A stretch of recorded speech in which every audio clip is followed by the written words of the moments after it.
भक्तों, ओम नमः शिवाय, श्री शिवाय नमस्तुभ्यम, जय श्री महाकाल। जी हाँ भक्तों, आप सबको भी पता होगा कि 26 अगस्त को सोमवार की अष्टमी का महापर्व आ गया है। जी हाँ भक्तों, सोमवार की अष्टमी जो कि हिंदू धर्म का और सनातन धर्म का बहुत ही बड़ा एक त्यौहार माना जाता है।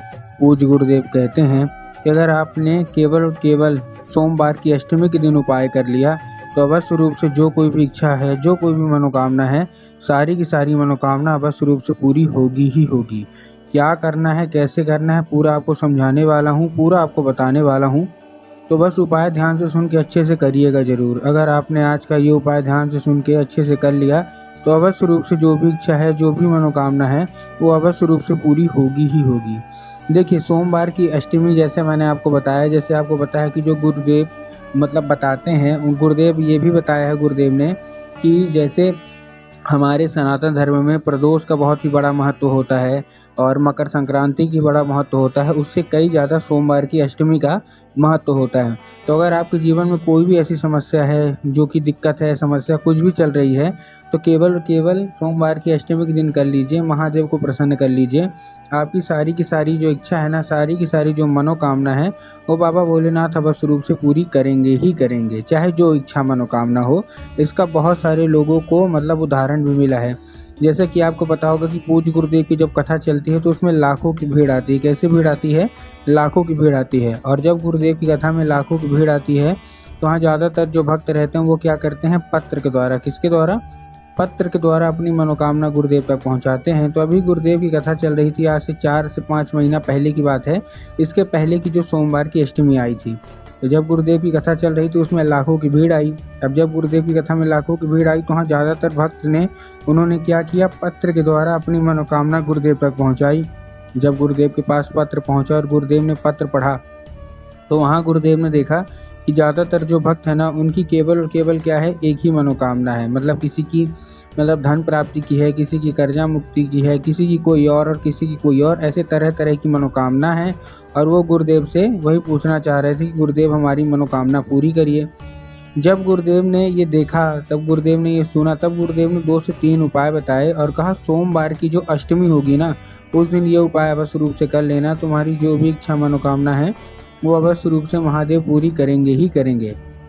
जब गुरुदेव ने उपाय बताया तो लोगों ने जा जाके इस उपाय को घर में करना शुरू कर दिया। अब जैसे ही लोगों ने जा जाके इस उपाय को घर में करना शुरू कर दिया, वही लोग गुरुदेव की कथा में मात्र 1 से 1.5 महीने के बाद वापस आए। अब जब वही लोग गुरुदेव की कथा में वापस आए तो उन्होंने क्या किया? फिर से एक बार गुरुदेव को पत्र लिखा। लेकिन ये वाला जो पत्र था, ये गुरुदेव को धन्यवाद के रूप में पत्र था कि गुरुदेव धन्य हो आपका, आपके द्वारा बताया गया उपाय हमने कर लिया है। हमारी सारी की सारी जो इच्छा थी, सारी की सारी जो मनोकामना थी ना, वो पूरी हो गई है।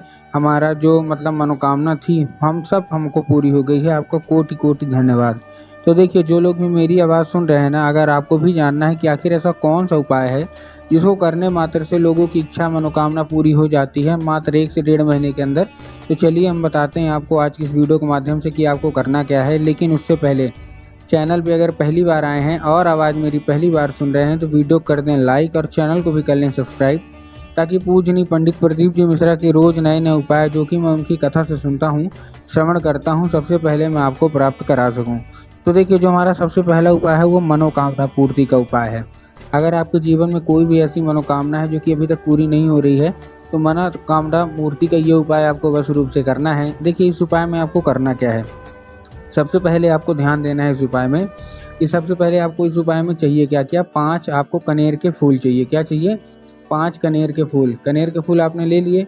कनेर का फूल लेने के बाद आपको करना क्या है? जैसे आपने कनेर के फूल लिए, कनेर के फूल लेने के बाद आपको करना क्या है? पहुंच जाना है कहाँ? सीधा शिव मंदिर। अब जैसे ही आप शिव मंदिर पहुंच गए, शिव मंदिर पहुंचने के बाद आपको करना क्या है? जैसे आप शिव मंदिर पहुंचे, शिव मंदिर पहुंचने के बाद आपको 5 अलग अलग जगह आपको अर्पित करना है। पहला फूल आपको बाबा भोलेनाथ के ऊपर अर्पित करना है, कुंदकेश्वर महादेव का नाम लेके।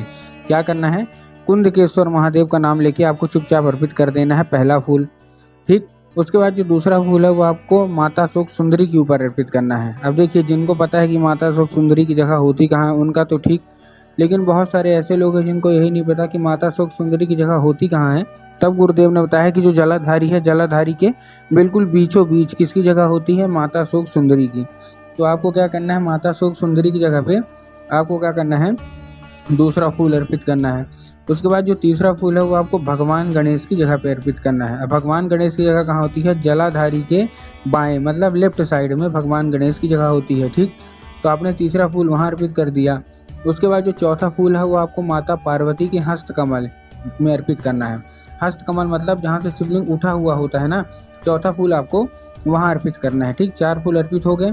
उसके बाद जो हमारे पास आखिरी फूल है वो आपको स्वयं जलाधारी में अर्पित करना है। पूज्य गुरुदेव कहते हैं कि जलाधारी में स्वयं मतलब माता पार्वती का वास होता है।